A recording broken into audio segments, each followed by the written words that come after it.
Hi everybody. Have you ever wondered why people fast?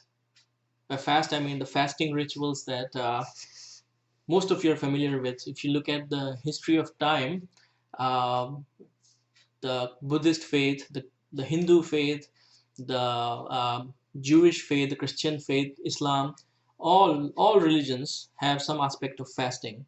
So the question is, do you know why people fast? I don't know. I have some thoughts that I wanted to share with you about that. So, well, first of all, the duration of fast is actually different. In some cultures, it's 40 days. Some cultures, it's 30 days. In Hindu culture, for example, it's once in a while. It could be once a day, once a week, or it could be once a month.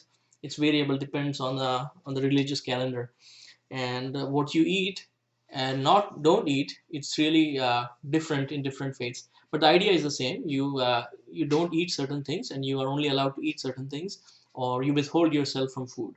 All right. So the question then is, why do people fast? What could be some reasons that people withhold themselves from food? One thing I can think of is it was probably one way to prepare people for difficult times, for famine, for drought, and things like that. So if people are well prepared, then they can handle that kind of situation better. So maybe that was one of the reasons why it was encouraged in societies. It was encouraged in the religion. But in today's world, in the affluent countries, uh, usually food scarcity is not a problem. We have actually the opposite problem: too many calories, too much food. So in today's world, what does it mean? You know, so there's also the other aspects, the spiritual aspect. Why should one fast for spiritual aspect? The obvious reason is to in order to curb your pleasure desires, because we all know we when we eat food we derive pleasure from it.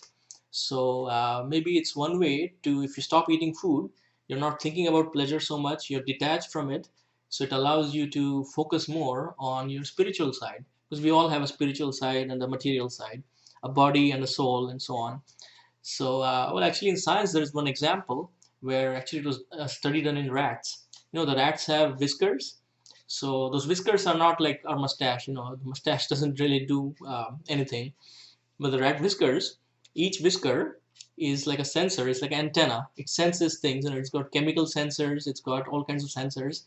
So a rat, if you've seen rats, they always, they seem to move their head around like this because they're using their whiskers to gauge the environment. So anyway, each whisker has special area in the brain where there are nerves that are related to one whisker. So what they found was that when they trimmed one of the whiskers off, the area for that whisker in the brain slowly shrunk, and the neighboring areas for other whiskers, they sort of took over that area.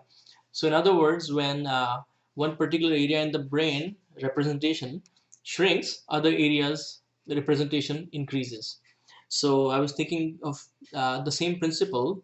When you stop thinking about food, when you stop receiving that pleasure from food for a few hours, for a few during the day, for example, between sunrise and sunset, then somehow maybe the brain areas related to that allow you to reflect on your life, that allow you to think about what is important in life, that allows you to meditate, and maybe those areas now have a better opportunity to so I feel like the spiritual aspect becomes more enhanced when you curb your appetite. So that those may be some of the reasons why people have fasted in the past.